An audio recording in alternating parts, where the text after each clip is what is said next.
શું નામ તમારું? મારું નામ સાગરભાઈ અંતરાજભાઈ જાપડિયા. સાગરભાઈ, શું રજૂઆત શું છે તમારી? મારી રજૂઆત એવી છે કે મેં આજથી 7 મહિના પહેલા પોલીસ ડિપાર્ટમેન્ટમાંથી મારું સ્વૈચ્છિક રાજીનામું મૂકેલું. કે ભાઈ સ્વૈચ્છિક રાજીનામું એટલા માટે મૂકેલું કે ખેડૂતો સાથે અત્યાચાર જે અન્યાય થાય છે ને નાના લોકોને જે ન્યાય નથી મળતો ને એમનો અવાજ બનવા માટે. પણ તેમ છતાં 7 મહિના આજે થઈ ગયા તેમ છતાં મારું રાજીનામું મંજૂર નથી થતું. એ બાબતે મેં એસપી સાહેબને લગભગ 7 વાર રૂબરૂ રજૂઆત કરી મૌખિક, કે જેમની મેં ચિઠ્ઠીઓ આમાં મારી પાસે છે. હરેક ચિઠ્ઠીમાં લખેલું છે કે મારું રાજીનામું મંજૂર કરવામાં આવે.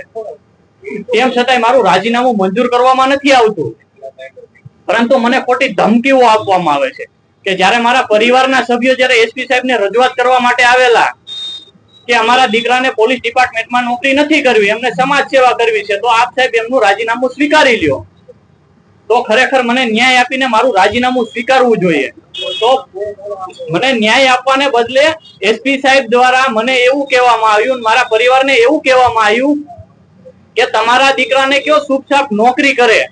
જો નોકરી નહીં કરે ને ચૂપચાપ, તો એમને ખોટા કેસ કરી અને લોકઅપમાં બેસાડી દેશું, એમની જિંદગી બરબાદ કરી નાખશું, એમનું કરિયર જ્યાં ચાલુ નહીં થાય ને એ પેલા પૂરું કરી દેશું. હવે વિચાર કરો, જે રક્ષક છે, જે ખાખી પહેરે છે અને ખાખી જો હણશે તો આમ જનતાનું શું થશે? જે ખેડૂતો સાથે અત્યાચાર થાય છે, અન્યાય થાય છે, જે નાના લોકોને ખરેખર એમનો અવાજ દબાવવામાં આવે છે, એમને ન્યાય નથી મળતો, એમનો અવાજ બનવા માટે મને એમ કહેવાય કે આમ આદમી પાર્ટીની વિચારધારા ગમે છે, જે ભ્રષ્ટાચાર વિરુદ્ધ, કે જે યુવાનો સાથે જે અન્યાય થાય છે, ખરેખર એમને નોકરી મળવી જોઈએ અને ખરેખર પેપર ફૂટી જાય અને બીજાને મળી જાય છે. જે હંમેશા ખેડૂતો માટે અન્યાયને આંદોલન કરતા આવ્યા છે, એટલે હું એમની વિચારધારા સાથે જોઈન્ટ થવાનો છું.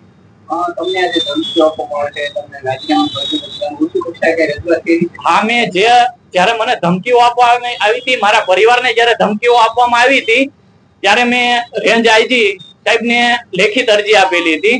એમના 1 મહિના સુધી કોઈ પણ ન્યાય મને ના મળ્યો, એટલે મેં પોલીસ વિભાગના ડીજીપી સાહેબને લેખિતમાં અરજી આપી કે ખરેખર મારી સાથે આવો અન્યાય થાય છે, અત્યાચાર થાય છે, મને સતત માનસિક ટોર્ચર કરવામાં આવે છે.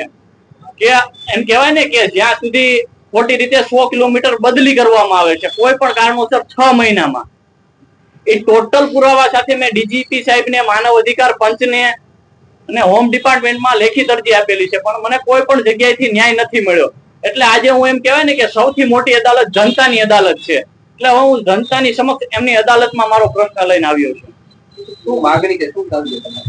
બસ ખરેખર મારો જે હક છે, ભારતના બંધારણ મુજબ અનુચ્છેદ 21 મુજબ ભારતના દરેક નાગરિકને જીવન જીવવાનો સ્વતંત્રતાથી અધિકાર છે.